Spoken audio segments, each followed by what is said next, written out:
Hi everyone, welcome to Bookish Love with Krystal. Today I have with me author Sara Burton. Um, and we're just gonna jump right on in today because we were already talking and I love that. So I kind of just want to keep going on a roll.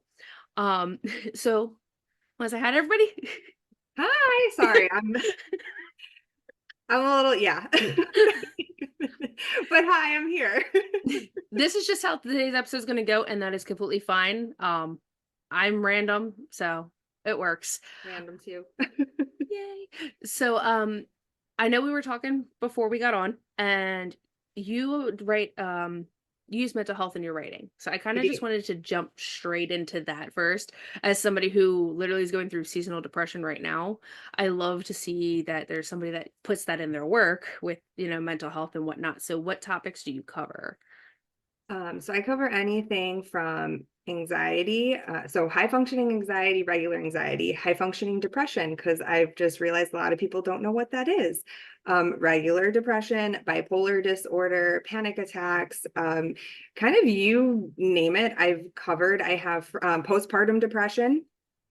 I've covered a wide range of things with mental health. Even I was gonna say I haven't. This one's kind of I'm working on it, but even borderline personality disorder. Someone really close to me has it, and we've kind of been talking about a way to.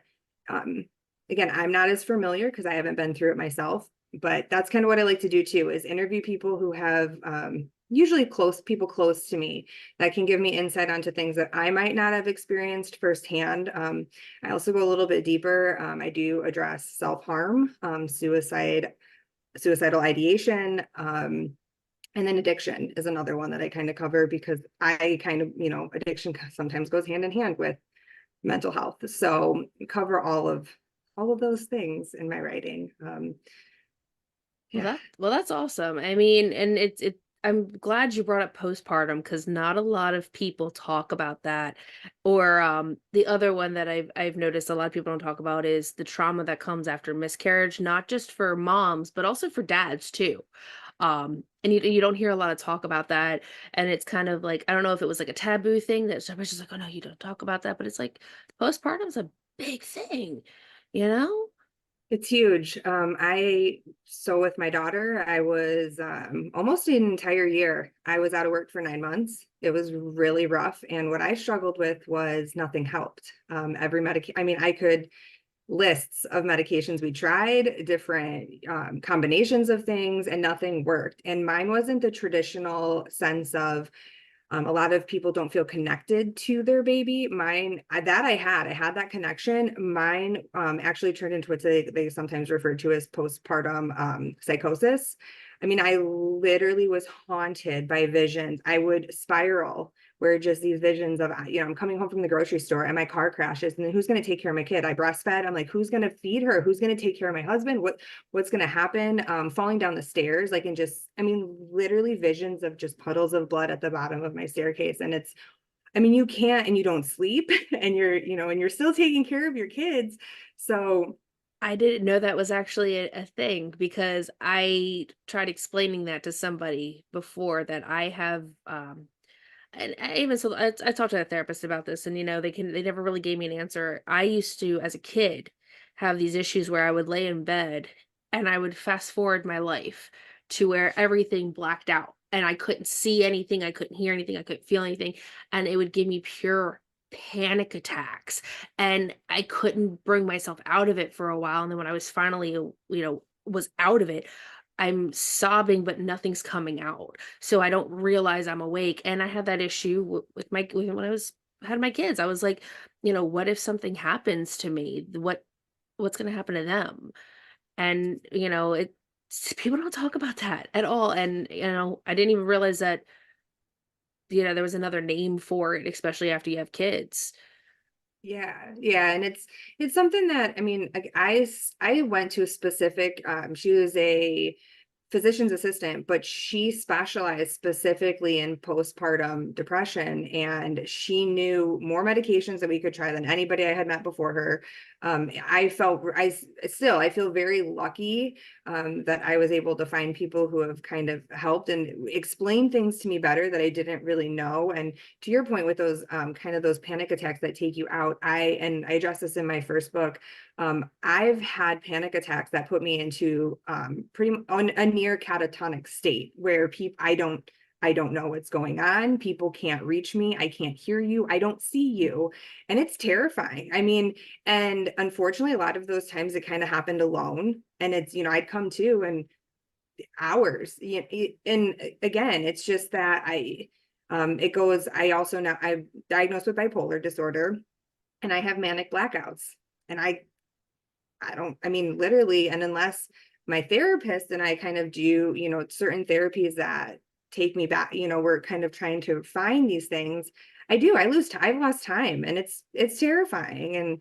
And it's hard to talk about because some people are just like, what do you mean you've lost time? I'm like, it's Yeah. real. It's real.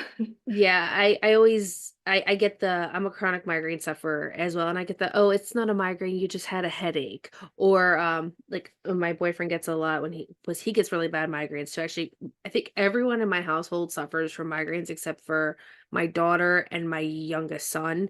But I think even he's starting to show some signs where they put us out, like I can't open my eyes, he's had it to where he just slept for days, and he had call his job and was like, "Hey, I've got a migraine." They're like, "Are you sure you're not just not hungover?" And it's just like, no, I mean, but I also had to explain to him, I'm like, if nobody's had a migraine, they don't know what it's like. And it sucks too. Cause I noticed that when I'm writing, like I'll be into it, and then next thing you know, I'll feel like somebody just took a knife right to the corner of my head, and I'm just like, oh, okay, yep, didn't feel any symptoms. I'm screwed because I didn't have enough time to get medicine in. And I'm just like, well, yay, this is fun. Yeah. And I think that's one of the hardest parts, whether it's, chronic migraines. I also have multiple autoimmune disorders. So chronic illness, mental health, like they're all, kind of fall under the category of, those invisible illnesses. And unless you've been there, yeah, people don't always understand. And I think what's worse is when it's just kind of, you know, basically like thrown out the window of, well, how bad can it really be type of a thing. And I mean, those of us that deal with it know how bad it can be because it's debilitating sometimes. I mean, literally, like you said, you end up, I mean, and that's what happens if I have a low or if I have a flare up with my autoimmune. I mean, there can be days I lose days because I can't do anything. So Mhm. I get it. I mean, it's rough. Now, how does that affect you writing yourself? Like, do you lose time when you're writing as well? Like, do you have issues finding your place again when you have these episodes if you're writing? So it kind of just depends because kind of like we talked about, I didn't write for 10 years. I growing up, I was always writing. In high school, it started as poetry and then it quickly turned into creative essays and I started writing short stories. And then in my early 20s, I started writing manuscripts. I never finished one. And we know now, probably around the time I was 21 through 22 to close to 23, I was going through what was probably maybe my second manic episode undiagnosed. Because when you're 21 and 22 and you're doing these things, it doesn't seem weird. It doesn't seem out of the ordinary that, I'm going out and partying and up until 3 a.m. every day. Like it just doesn't seem out of the norm. And I crashed. And then I went 10 years without, I mean, I had no motivation. I had nothing. And not that I was in a low for 10 years, but it's just something in me turned it off. And so yeah, I didn't write. And kind of what happened last year. So I started writing again. Well, I got put on a medication that actually induced, I was in probably a 6-month manic state, undiagnosed. So I was writing like a crazy lady. And then when they're like, all right, well, this is what you have. And I did crash and I hit that low and I was terrified. Like, am I going to lose it? Is my creativity part of my mania? And it's not. And I've actually learned that when I have a low or I have a flare up, it's okay to take a step back because it will come back to me. So I really try hard to allow myself that grace of like, you don't need to like, you don't need to force yourself. Like if you're not feeling well, just like take a minute. And a lot of times in those moments I'll read because that helps me to kind of feel like still connected, and that it gives me that, I'm still doing something that's going to help me go back and jump into my story and still feel connected to it when I feel better. Oh, I like that. And honestly, I think as an author myself on that end, I did the same thing. I had a just I'm not gonna call it writer's block, and I'm not gonna call it um just I hit a wall, but it's one of those things where, and I've spoken about this before in other episodes, where I tell everybody I got the characters up in my head. And it's like a raging war why I'm writing, like I literally am writing 5 books right now. And Hmm. each character wants to take over. And if I don't, and everybody's like, "Oh, do you have voices?" I'm like, it's not like that. It's I see these stories pedaling through my head, and throughout the day I'll start thinking about them. And then if I don't write that story immediately, then I'm gonna end up putting that character into another book by accident, and it's just gonna wreak havoc. And so I found myself after November, I was doing the National Writers Novel Month, and I did pull out of the physical competition with all the crap that was going on with that, but I kept writing. And after about 52,000 words, I hit a wall. And I was just like, okay, if I keep writing, I'm going to hate these characters. And my saving grace was I broke my finger. My son slammed it in a door, and I was like, "Oh, I can't type." So it's Christmas time. I want to focus on work, and then I end up like the last 2 weeks. I just finished 8 books, and now I'm like, "Oh, everything's quieted down, right?" And like that's what I was doing before you got on, and while I was waiting for another episode to do earlier. But I found myself writing up like I'm at 2,000 words just from the desire to get it done and actually having that passion back. And it's interesting because you have to pull yourself aside. And I feel like a lot of people that I'm seeing on threads and whatnot, they're all like, "Oh, how do you get out of this? How do you get out of this?" Or and I'm just like, read. Yeah, reading's huge. Taking a step back is also like, well, I shouldn't even say it that way. So I'll read, but I story jump. And this kind of sounds like, I mean, you're writing 5 things. I have like multiple projects at a time. So in different phases. So for me, if I'm trying to write something new and I'm just stuck, I used to sit there and like force myself. And I'm like, and then I go back and I rewrite this entire thing because it's garbage. And now I'm like, you know what? Stop. Go edit something. Go, fine tune, like do something else. And whether it's reading or editing, and it does, it just gives you, it breathes life back into you and into your characters. And I know exactly what you're talking about because they're like in there at all times. And yeah, and then you go back and you're like, oh wow, this is actually how I wanted this to turn out. And I actually have the passion to do it right now. So yeah. Now, when you write these mental illnesses into your book, do you write them in as like their own characters, or do you write them in as like a character suffering through that type of situation? So it's usually a character has, what has some, yeah, one of the multiple things that I've talked about. And I layer it in really naturally. I actually just made a reel about this recently because I realized I'd never really talked about it before. And I've seen a lot of people on threads say that they are hesitant to ever pick up a book that says it has mental health themes because either A, they don't feel it's going to have proper representation, or B, they're like, is it going to just read like this list? Like just and that's not how I do it. That's not my approach. In my first book, for instance, one of the main character has anxiety, and a lot of people might not, I'm telling you now, but you don't necessarily know, you won't know what it is, especially if you've never had anxiety. It's kind of just like that, oh, she's nervous, or oh, and then it hits this point where you're like, oh, this is what's going on, like this is, and it kind of reveals itself. And then one of my beta readers was like, she's like, I went back actually, and she's like, and I highlighted every spot where I was like, okay, like this is a sign, this is a, and she's like, these are all things that came together. So I try to do it that way. Another, like the postpartum, I'm actually writing a book where the mom not only goes through postpartum, she's actually the mother of my main character of my first book. And I had this idea how to tie things together in the series that blossomed. But she's going through postpartum, and it will cover miscarriage. And it's going to cover, and she's also someone who dealt with major panic attacks and self-harm. So it kind of just, I go through how these things can happen, why they can happen, what pushes you to that point, and I try to do it in a way where I think my biggest thing is for me. I'm like, yes, I'm talking about this now, but I wouldn't have. I had no confidence to talk about this, a few years ago, of what I've gone through. But I'm like, it's kind of that layer of protection. Like, yes, I'm being vulnerable now and talking about it. I'm even getting like a little emotional about it, but I get nervous, but I still have that layer of fiction. It's got the fiction title on it, so it kind of gives me a little bit of a protection of, well, is this her exact story, or is she just using things? So yeah, I mean, that's kind of how I go about it. And I, just kind of try to teach people about it as I go along. I like how you describe that because honestly, you're right. If somebody's never gone through it, they would just think, oh, they're just nervous. They wouldn't think like, okay, their internal monologue is about 60 ways that this can go wrong, and the two ways that it could go right. And it's funny as somebody who has anxiety myself. I suffer from anxiety. I suffer from depression.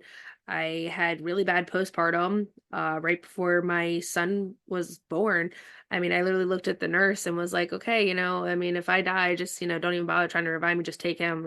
I didn't care about my own life at that point, which was horrible, but I was just really in a bad place. And so the fact that you're leading to what can get you to that point, that it was probably the best eye opener that somebody that has never experienced that could get it. And I'm like, yay, that's what I would like to read. That's how I would like to read it. Not just somebody shoving it down or here's a list or, oh, this is if you see this. No, it needs to feel like it's going through it. But that sounds great. Thanks. Yeah, I mean, I hope people, can relate, and that's, again, that's kind of the thing. I've had beta readers that have just said, like, I feel really seen. And I'm like, that's all I want is just, and not gonna, I started crying the day of my reel, so I'm trying to avoid that. But there's I mean, and I think you and I both kind of talked about this around Christmas time. There's something that's really, it's a struggle for me every year. And again, there's a reason that not only for people that I've lost, but I'm a survivor. I'm an attempt survivor. So we're just going to put that out there. And yeah, it's just kind of, that's why I write. Yeah. And I didn't, when I opened up my computer last January and started this, that wasn't necessarily, but as I wrote my book, I'm like, this is why I'm going to do it. Like, it's what it turned into. So yeah. I about to say, again, same. Uh, I owe it to me now. I owe it to that, 12-year-old who tried, and I remember telling everybody that, when I was a kid, I was like, I'm never gonna make it to 25. And it's hard. Like, I'm trying not to like No, well up right now, like, I oh my get it. goodness. And it's like people never understood when you say, I don't see myself making it to 21. I don't see myself making it to 25 and having a goal, basically, that, hey, if I'm not where I want to be, that's my end goal. And uh, ah, sorry. No, I'm so I No, wasn't you're trying to you're no, go. you're good. I Um, but you're right.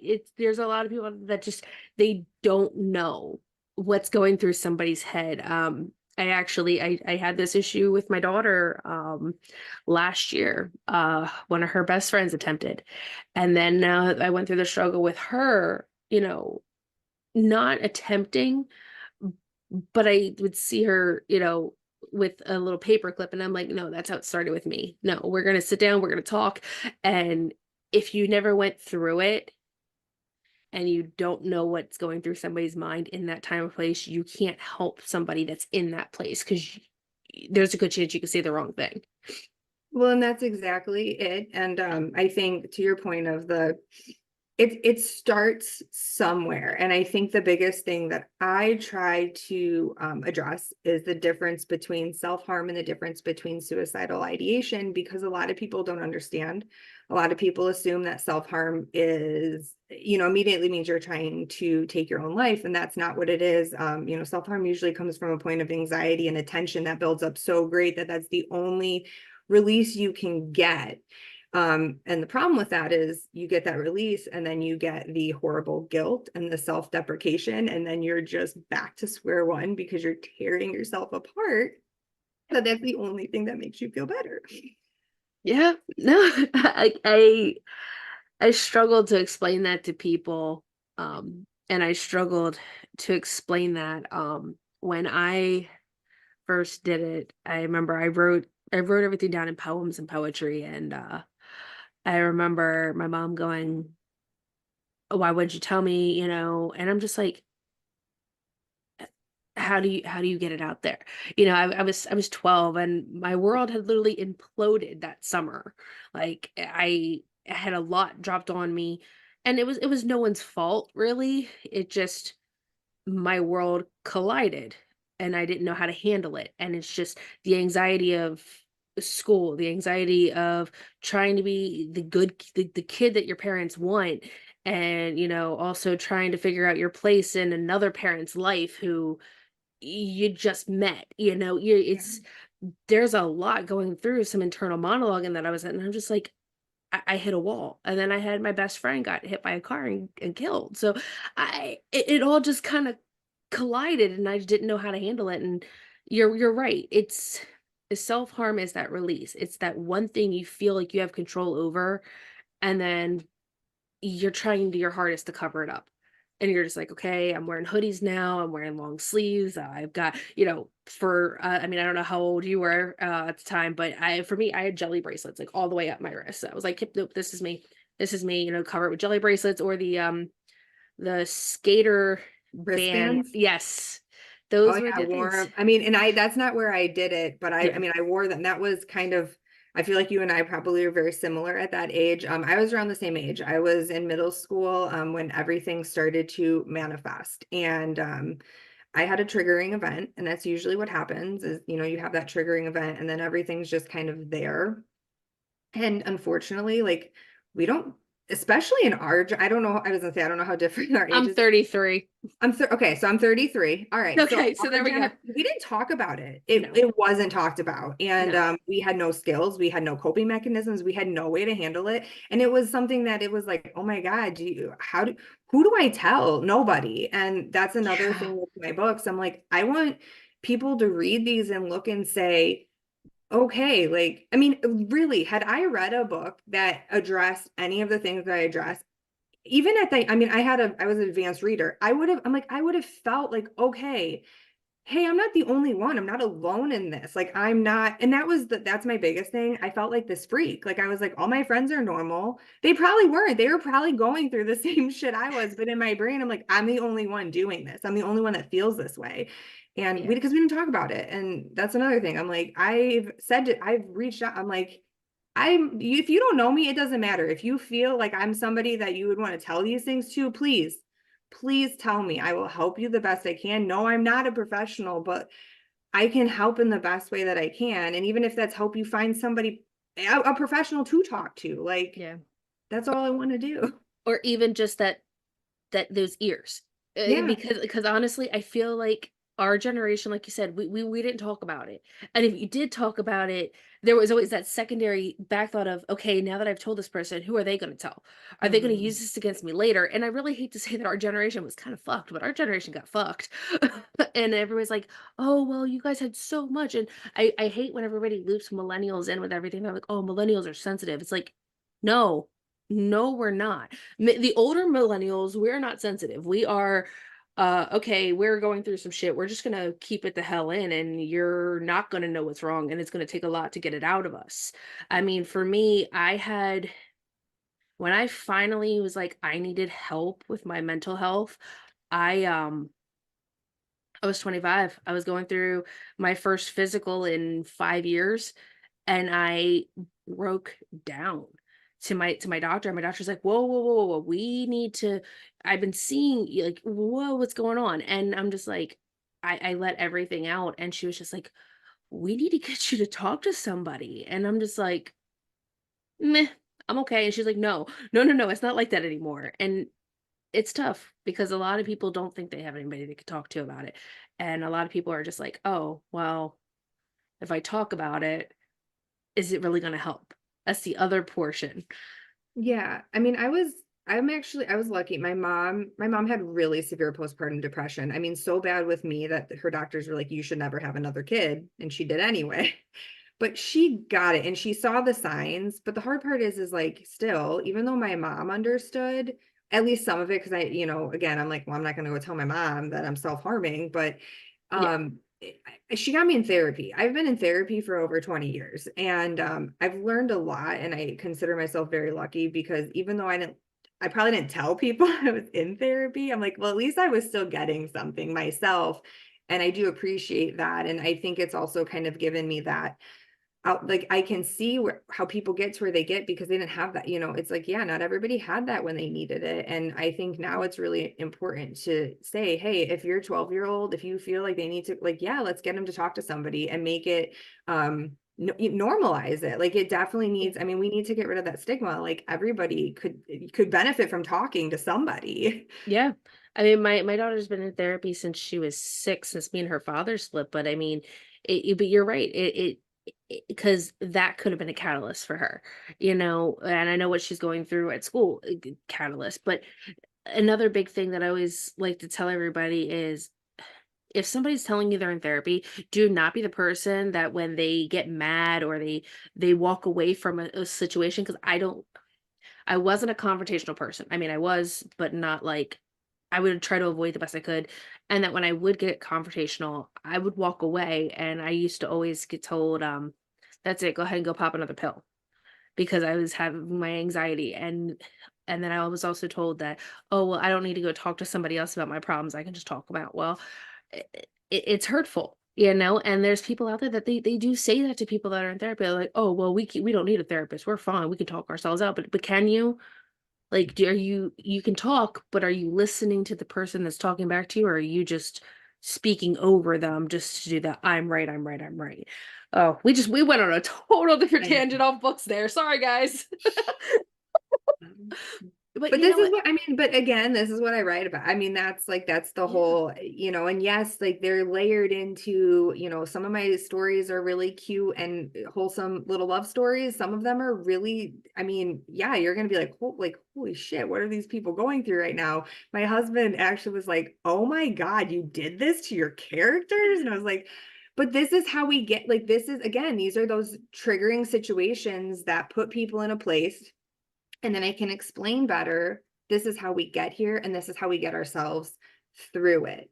And that you don't always get past it, but you can get through it. And so yeah, that's kind of again, it's all in there. It's all in the Well, books. which and that's what I like is that the getting through it part because, like I said, you may not get past it, but what did I tell my one friend? You may not see the light at the end of the tunnel right now, but I promise you there's a light out of this darkness. You're just not looking in the right direction, and I'm gonna help you. And I mean, I talked to this friend. I mean, sadly, we lost them not due to depression or anything like that. It was something else, but it's like every everywhere you look, somebody's going through something. So this also goes into the whole like always be kind to people. You never know what that smiling cashier at the whatever local shop you go to is going through behind closed doors. Right. Um, my friend that I worked with for a couple years, I mean, when my life was imploding, she looked at me and I told her, I was like, hey, yeah, I'm moving back to my parents' house for a bit. And she's just like, I didn't know anything was wrong. I'm like, yeah, I know. I'm really good at, this wonderful mask of everything's fine. And sometimes I think it was Robin Williams said it best. The happiest people you know are probably the most saddest people you know, and Yeah. you'll never know. But Yeah. That's like we kind of me and my brother-in-law we're these mental health warriors together and he has one we call him like I'm not gonna say his name on here, but like Showtime, his name because like that's what it is. And like mine, I was like, I never really realized it, but it was like Hostess Sarah, like everybody come over, everybody, we're having a party, everything's great and dandy. And it's like, oh no. I look back, I'm like, oh, what was I going through? And yeah, I mean, we're really good at hiding it because yeah, you never know how somebody's going to react. Back to the kindness thing. I always joke, like, if you follow me on Threads, you're going to think, like, I mean, literally, I'm just like this glitter throwing, like, supportive. But I'm like, but that's what people like, and it's genuine, because I'm like, I want that. Like, I want Hmm. people to be genuinely supportive of me. So if I can be genuinely supportive of you, I'm gonna do it. Like, it doesn't hurt for me to be like, hey, good job. Like, you finished 2,000 words. Like, that's amazing. Cause it Yes. is like, it doesn't take anything out of my day to say that. So it's like, again, why we can't just, Be yeah, nice. maybe a little bit of a hippie, new age hippie over here, but I'm like, it's what we need. We need these things. Like, everybody go give somebody a hug, because you don't know who needs it. That's another thing our generation has is the new age hippies. We are like we are like power of positivity. Here we come. We will hug you. Doesn't matter if our worlds are crumbling internally. We will hug you until you are better. Okay, you're better now. All right, now I'm gonna go hide back in my hole again. Oh, you want to hug me back? No, no, I'm good. I'm good. Okay. No, exactly. I mean, I get it, because I'm like, oh yeah, like, again, everybody's like, oh, you're like just this, and I was like, yes, and then I'm gonna go home, and it's gonna take me like 3 days to recover from this event. But and I do enjoy it when I'm like, it's not like I don't enjoy it. I have a great time. I was like, but I know myself, and I need to give myself that, like, social break, so I can recharge and then, like, go about my life. Baby step back out into the world. Yeah, I 100% get that because Yeah. I have clients at work. They're like, "Oh, you're such a people person." I'm like, "No, I'm not. I'm really not." Like, I was like, if I didn't have to work with people, I probably wouldn't be a people person. I would be okay sitting in a dark, like, room, just type, type, type, type, type, type, type, and just losing myself. But I have children that need me. I have a man that needs me. I have clients, and they. I hate to say most of them are all men because I'm a barber. But there's a couple women that make sure that I'm there. But it's funny because no, when you put your book out, did you let family read it first? So funny enough, I was saying, this was one thing I was like, we kind of got so off topic, because when I wrote, I mean, I have no idea what I was doing. Like, it was my first finished book, and I was so excited, and I, like, self-published it on Amazon, and it was like, again, zero idea. It was, like, so rough. It was in first person, dual point of views. Since then, I've, like, I rewrote the whole, like, literally, it's all in third person, limited now. Like, I changed so much, and I just pulled it at some point, because I was like, what are you doing? So yes, my family has read that copy of it. And even, like, I mean, my mom's like, I really want to read your book. And I'm like, oh, you do? Okay.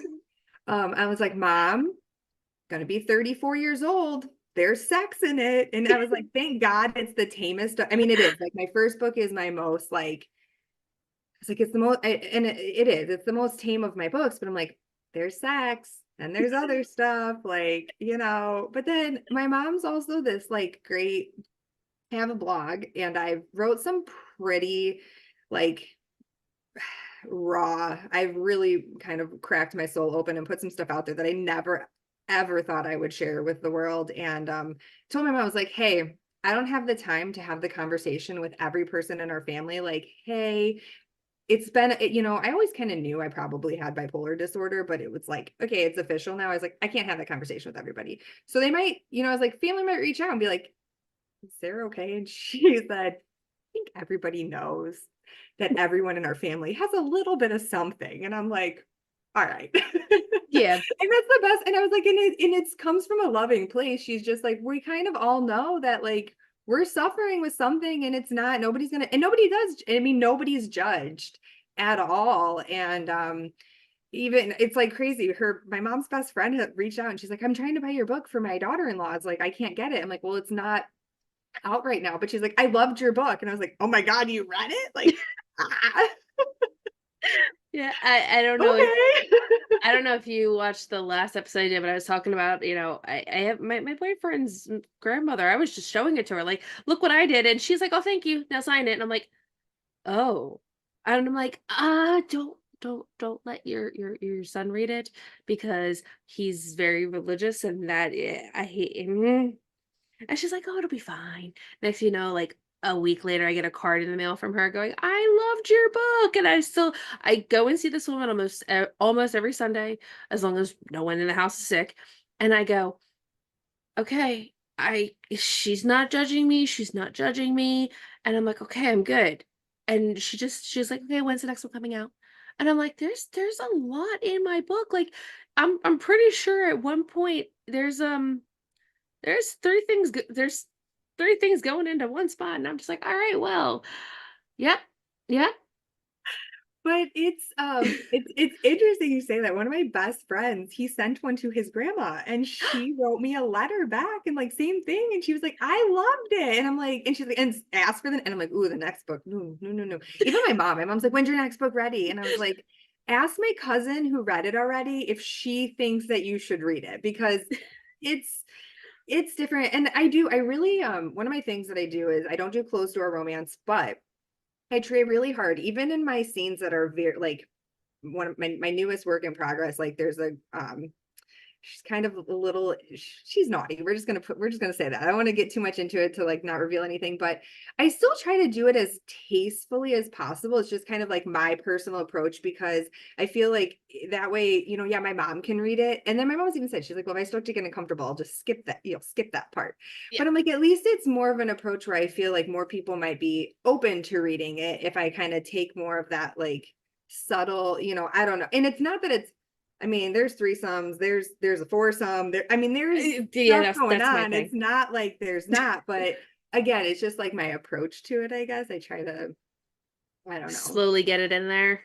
Well, like that, and it's other, I mean, again, it's also like I think with just representation, and it's so I represent obviously mental health, huge, but I also try to, I was a Catholic. I'm no longer, I'm agnostic. I try though to still like I have characters that are Christian, I have characters that are virgins, I have characters that have been well around the block. And I'm like, I want everybody to kind of be like, oh, I relate to this person. Like, I don't want somebody to Yeah. come in and just because like I'm not wearing a chastity belt my whole life. Like, I don't want somebody to read my books and be like, I can't relate to this because like there's nothing in here for me. So Yeah, no, I feel that. I can't say anything. I'm pretty sure I it's so hard because it's like, okay, one of the books I'm writing is it's a pirate dark romance. And she's I'm trying to think because I want to compare her to Captain Jack Sparrow, but she's not. She's cutthroat, she's vicious, but she's literally in my mind the woman that every woman wants to be like. Okay, you've hurt my feelings, you've hurt my friend's feelings. Murder's legal, so I'm going to kill you now. And she kind of gets involved in a situation in the very beginning of the book that something was stolen from someone that she cared about, and she just goes and cracks down a door of somebody screwing and just goes to town and leaves the room red, and you're like, "Oh." Like, I got a text from, my sister, she was like, excuse me, what?" And I'm just like, "Yeah." And I sent over the book 2 for A Realm of Wind and Rain to my sister and my best friend, and I got the, "Wait, what?" 'Cause, I apparently gave my character an Irish accent out of nowhere. I don't know, I was writing him and I was listening to, Butcher and Blackbird, the yeah. audiobook for that, and I'm just like, "Okay, I, um, I have a new Rowan that I like." And so then ever since then, I'm sitting there writing out this, like, going scene, and I write it out, and I'm like, "Yeah, I'm just picturing it with an Irish accent," and then I'm just like, "Hey, what if I throw this character into the room and he's just watching and spectating?" And the response I got was just great. So I like stuff like that where it makes you go, like, you're into it, you're like, "Holy shit, where did that what?" That's what I like. Yeah, and that's like the thing too. I think that's like mm, so again, finding threads, Mhm. finding this whole writing community because I like I had nobody like 3 months ago, like none whatsoever. Now I have the biggest support group ever, and I love it. I have my own writing group. I'm doing a writing event for February that I'm hosting. So yeah, we're doing like our own NaNoWriMo with like no weird Ooh, shit going on. It's just yeah. us in Well, good. Discord. So if you're interested, Oh, we're there. yeah. But I've been because meeting everybody, I'm like, okay, so I made a resolution. I'm only reading indie, like books written by indie authors, preferably ones that I've met and interact with on a regular basis on Threads or my Instagram. And I've been able to read things I don't know that I would have picked up necessarily before, just because Mhm. I don't know. And I'm like, ooh, and I'm loving this. And I was like, and whether or not it's even like, I read my first book about angels and demons, and I was like, oh my God, this is great. And like, and I'm like, and I'm even more excited because I literally, like how you were telling me before, you were like totally like fangirl. Like I was like, oh my God. I'm messaging him. I'm like, this is what's happening. What's good? I was like so excited about it. And I was like, and I think that's what's better about it. And I'm like, and again, there might be books that I'm not necessarily going to pick up normally, but then I read them and I was like, this is great.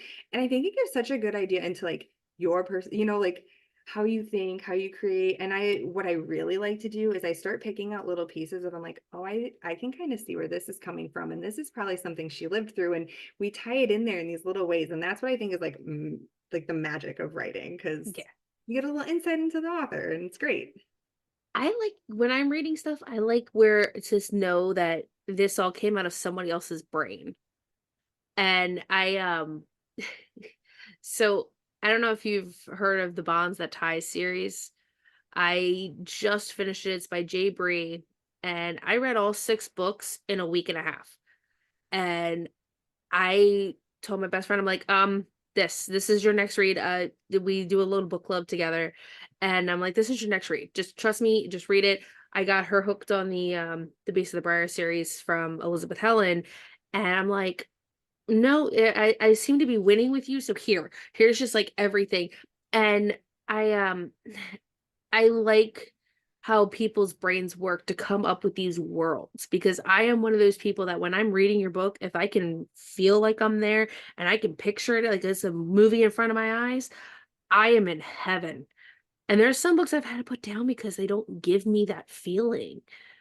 And I get that. And it's I always joke because I again, we're out there and people are like, I can't write romance to save my life. And I'm like, I cannot write fantasy to save, like I am actually proofreading for somebody right now, and I'm like, you're a world build. I am there. Like I am there. This is amazing. Your descriptions, like your detail, it's amazing. And I'm so excited I got to like read it before it's out. It's like feels so special. But I was like, this is great. And I'm like, that's not the kind of world that I build. And it gives me, to your point, I'm like, oh my God, like and it's not necessarily an envy thing, but I'm just like, this is amazing that somebody has Mhm. this in their head and they can come up with this and they can put this on paper, and you can share it and we all get to like enjoy it. And yeah, it's like and again, I'm like you and me, the ums and the likes. Yeah. But I'm geeking out over here because I think it's great. And I think we all have those strengths, and that's kind of mine falls more into these character. Mine, I feel all my books are very, very character driven. So I have to make these characters believable. Like I Mhm. was like, because that's what's driving the story. So I can't just put together these weak, that nobody relates to or nobody likes. Mhm. And what I find funny is when people start telling me who their favorite characters are, I always love that in the book. It's just like, oh, really? Everybody else hates that person. So why do you like them? What is it that, like, what is it? And it's fun. That is fun. I put up a thing on my author page on Facebook, and I'm like, hey, since I know everyone that's followed this has read the book, I want to know your fan cast. Sadly, no one has given me their fan cast because I'm just like, I just want to know. I want to know, like, who do you picture when you read this? Like, who do you see this person as? I truthfully, when I was writing Luna, I had one person in mind, and it was Daniela Rose. I forget the last name, but she was the girl who played Hope Michelson in Vampire I was Diaries. like, I know exactly who you're And talking about. Because it was I'm a nerd on that. yeah, same. But so I was like, you know what? I was like, I could see her playing a live action Luna. Just the sassy, the attitude. I wouldn't put her in some of the situations Luna's in, but I'm also just like, I could see this. I could see her attitude in it. And I'm just like, I just need to know, does anyone else feel the same way as me? Or is it just me? I know, and it's hard, and it's really hard because yes, I've talked, my friends, and I'm like, well, this is who I imagine, and they're like, oh no, and So it kind of, so sometimes like, okay, so what do you imagine they, like, to your point, like what do you imagine they look like, or what do you see? And that's why it's also been hard for me. Cover art right now for Mhm. romance, everybody's doing like the super cute, caricature. I don't even know what to call them. They're adorable. Yeah. I'm like, I can't do it because I'm like, I know I've read books in the past where they're like, and he has a strong Roman nose. And I'm like, ugh, that's not for me. That's not my type of a man. I don't like this now. And now I'm like, I'm out of it. I'm out of it. So I'm very generic. Like you're gonna know, but I leave it so that I'm like, well, you can decide. Like I'll put like she's curvy and has an ass that won't quit. Well, you can decide how curvy and how like Yeah. that ass is. Like So, and it will, and just to say on that, like I love it because like all my girls are curvy and thick because I'm sorry, I'm not small. And I hate to pull back to this one author who I was reading, and I'm like, they she all her characters are like this, paper thin. And I'm like, what about us girls out there that, we have some hips, we have some curves, we have some ass? Like, yeah, where's our representation? And then you see people fan arting, especially one of my favorite characters is Poppy from Blood and Ash. And I'm like, she's written as a thicker character, but you see some people write like draw her, and you're just like, why are you making her thin? Wait, what? So I want people to think like I want somebody to be able to pick up this book and realize, oh, this is someone who is a little thick, likes, likes her sweets, will still work out, but likes her sweets, but she's a normal girl, not a high expectation. And I don't want to say high expectation Barbie because Barbie's come a long way since from when we were kids, but I remember as a kid, that's all we had. We yeah. had we had that one size fits all, and if you weren't that one size, you weren't the ideal. And I never want anyone to pick up my book and realize, okay, if I'm not this size, that's not right. People aren't going to find me attractive. So I have a bunch of characters, the female characters that go through all different shapes, sizes, forms. I mean, I've got characters that shift, and I'm just like, we need that. We need representation for everybody. And that's exactly, I try to kind of, again, like I have characters, and it's almost kind of one of those, like I have characters that are really petite and small, and it kind of goes to this whole protect, like there's a reason that they're that way. And then Mhm. I have a character who's like extremely athletic. And again, I kind of leave it to that, like you decide how it, like, I talk about how like her thighs are, muscular, whatever, but I'm like, you can envision, like, do you want her as a bodybuilder? Well, like, I leave it up to that. Like, if that's what so that way, yeah, anybody who's reading it, like if they're at the gym every day, we're like, well, okay, I can, I see myself in this character. I have curvy characters. My only time, and I my only bad thing is all my male characters are like tall, tall tree, like men. Like I can't. I Washboard try not to. abs. I've literally tried not to, and I'm like, nope, they're all tall. They're all like tall. And my friend pointed it out to me, and I'm like, I'm sorry. I'm just gonna leave it. Yeah. Yeah. I think I might have compared one of my princes that's not a muscular, like, ripped dude to, like, how did I compare him? He's not chiseled like a god. You can definitely tell he's a man that works outdoors. I have that in one of mine too. Like it's kind of like you're like, oh, like he can like, and I've done that to make it a little bit more. I don't know, but yeah, I was like, yeah, I can't help myself.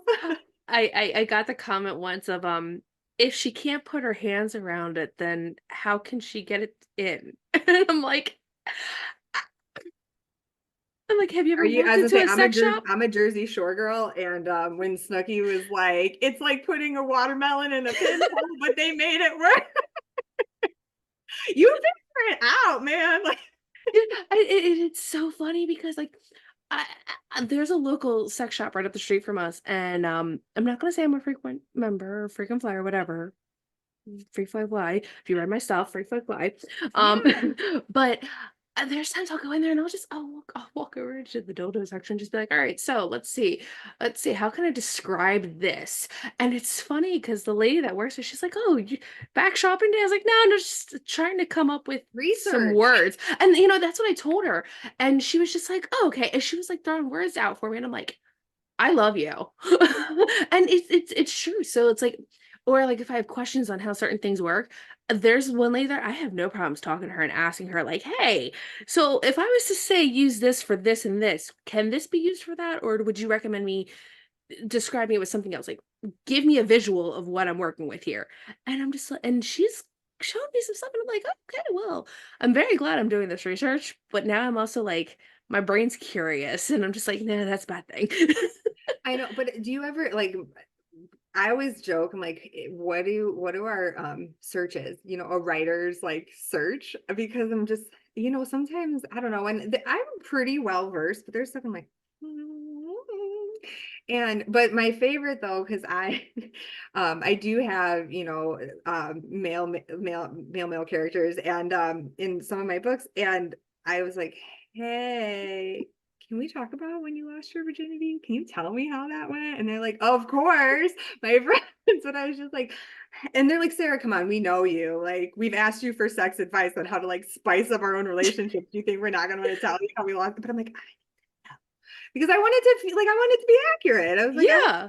I mean, No, I get that 100%, but it's like it's also funny because there's a couple times, especially when I was doing my true crime podcast, and I was like, dear God, if the FBI ever looks at my stuff, they're really gonna question my life, and I'm just gonna have to be like, no, look, I have a podcast on this, and these. yeah, So like, writer.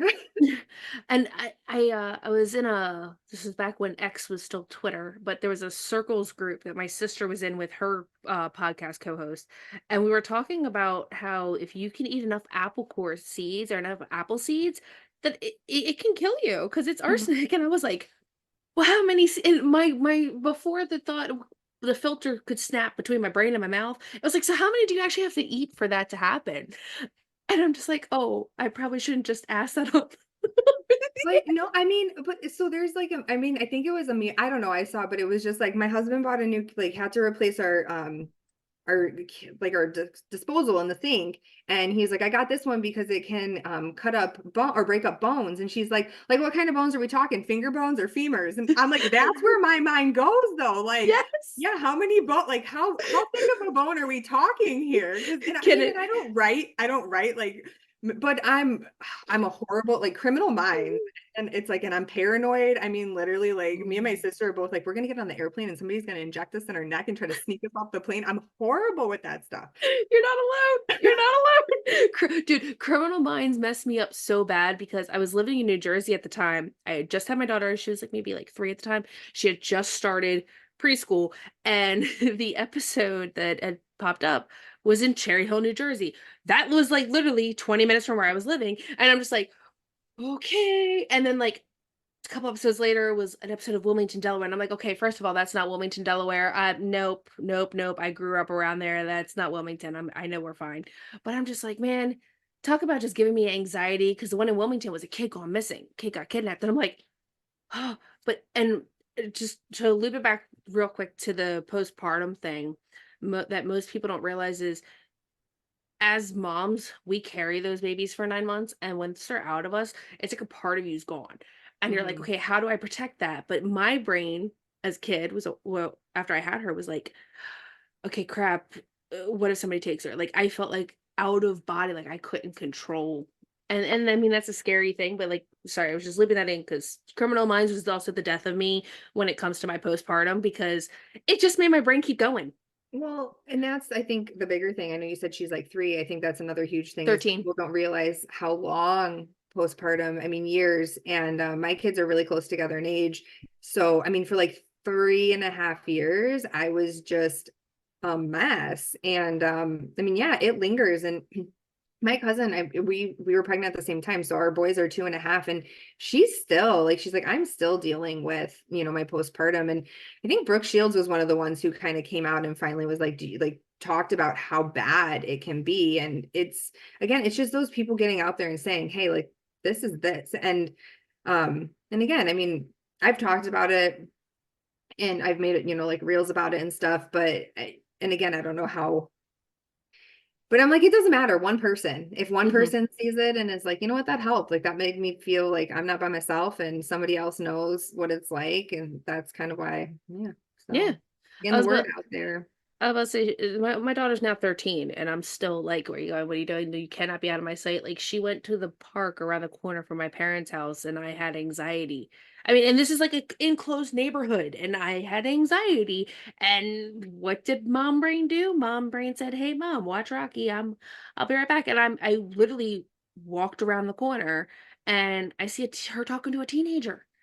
I lost it. I was like, "Oh my God," because in my mind, at the time, she was like 11, and I was like, "Mm-mm, mm-mm." I remember going, and I was like, "No, we're not doing this." And he was like, "Oh yeah, no, that's my little brother." I'm like, "I'm sorry." And he's like, "Oh, wait, you're the older sister?" I went, "Nope, nope, nope, nope. That's my child. Nope, that's my child." But also, like, my son's 5, but he's autistic. So that adds a whole different layer of mom psychoness to my scale, because I'm just like, no, I know I don't have to defend him. Like, he could put me on my ass if he really wanted to. He's got the strength of like mini Hulk. But I'm just like, no, it still adds another layer of, okay, I'm sending my non he's not fully nonverbal, but he won't tell you, hey, someone's hurting me. So it's Hmm. like the school he's at's wonderful, but that adds another layer of, okay, well, what if a kid's picking on him? Yeah. He's not going to tell anybody. So that adds a whole nother layer of It's not it's the mama bear. extra. Like Yeah. it's that whole like we just want to protect them from everything and anything. And I think it's weird too, also like just hearing you say like she was at the park down the street and I'm just like back to our generation. I mean, my parents, like we as a group, like there'd be like 6 of us, they drop us off at the mall or like, and I mean, they would drop us off at Steak and Shake and we'd walk across like a busy ass road to the movie theater on the other side. And like, we'll pick you up at 10. And I'm just like, what? And not that it was a bad thing that we had that, but I'm like, I would never. I'm like, I just want my kid to Yes. ride her car or her bike around the neighborhood. Yep. It's like, Yeah. I don't know. I remember asking my mom, I'm like, how did you handle, because I grew up in a rough neighborhood, and I remember asking, I was like, how did you handle me just like leaving at 9 o'clock in the morning and not coming back until like 6 o'clock at night? And she was like, you had check-ins for a reason. And I'm like, valid. Plus also, I hung out with the same 4 boys. There was a straight line between my front door, straight down the road to my friend's front door. We were in a neighborhood, but again, it wasn't the best. But my grandfather, when I was about 11, 12, he moved in the center. So it was like my road was here, my granddad was here, my friend was here. So I would always pass my granddad. If I missed check-in, my mom would call my granddad. My granddad would walk outside on the front porch and just whistle. You could hear that whistle anywhere, and I always knew I was in trouble at that point. But it's just like nowadays, you can't tell your kids, "Oh yeah, go ahead, just run around, you're fine," because as much as a cell phone's a blessing, it's also a curse because they're just like this, Oh yeah. walking down the street with the phone like right in front of their face, and you're just like, put that down, like pay attention to your surroundings, like. My like 26-year-old brother-in-law wears his earphone. They live in Chicago and I am not a city girl. And I'm just like, what are you doing? Like you could get mugged, you could get like I don't know. I'm like, so, Yeah. I like you could walk and not hear a car come. I'm like, with you. And he's Yeah. like, you used to be cool, Sarah. I'm like, I'm still cool, but I'm responsible now. I'm a mom. I feel like once the mom kick, like once you have kids, you're like, oh, damn, I put my parents through a lot, didn't I? And my mom was like, oh, yeah, no, I used to have anxiety, that you weren't going to come home. She was like, but I let you do it because I didn't want to ruin your childhood. And I'm like, yeah, well, I'm glad you didn't, but I can't. My own anxiety just, nope, it doesn't. Don't Yeah. worry, kids. My kid has a good, my kids have fun. They do go out No, and and do it's stuff. and I it's just, finding that balance. And that's kind of what I'm like, I know what I did. Mhm, And I was like, and I don't want to, my mom was always that one who was like kind of guided, yes, like she was strict, but she kind of like guided from a like, well, I'm gonna let you make this bad choice so you can figure out how the fuck you're gonna fix it. mhm, And I'm like, I feel like we're gonna try to meld that approach with like more of so my anxiety doesn't go through the roof. But I'm like, I want to be able to have these conversations with my kids. I'm like, we were talking about like, I can't wait to have teenagers because I'm like, I want to establish those things with them and kind of be like, listen, you can go have fun, but let's be responsible about it. Like, let's, Yeah. Let's not do the things that your mother did. Yeah, and you know what? I always say this much. My mom was always that person. She was like, "I'd rather you uh, get tattoos and piercings and color your hair young than be out drinking and doing drugs." And I'm just like, okay, you know." So, I mean, I got my first Yeah, I tattoo when mean, I was 15 I because, wish straight A's. I wish I could say that I was coloring my hair, but I wasn't. No, But you know what? Again, I've learned so much from my decisions. yeah, and but you know what's and the best part about it is some of those things we did as a kid, we can mold them into our stories because it's like, oh, a life experience of, oh, well, if you do this, this is going to happen, and then this consequence is going to lead you into a snowball effect until now you have a snowman, and that snowman is your bad decision. Yeah. And it's you know what, that's just how it works. I mean, hey, we've all been there, we've all done that, and like you said, our generation kind of just got the boot, like, all right, figure it out. Oh But yeah. yeah, but hey, I didn't realize we've already hit our hour. Kind of was like I'm like, I think we've been, yeah. Yeah. Well, I know we started recording late, but I looked down the time. I'm like, oh yeah, no, we hit our hour.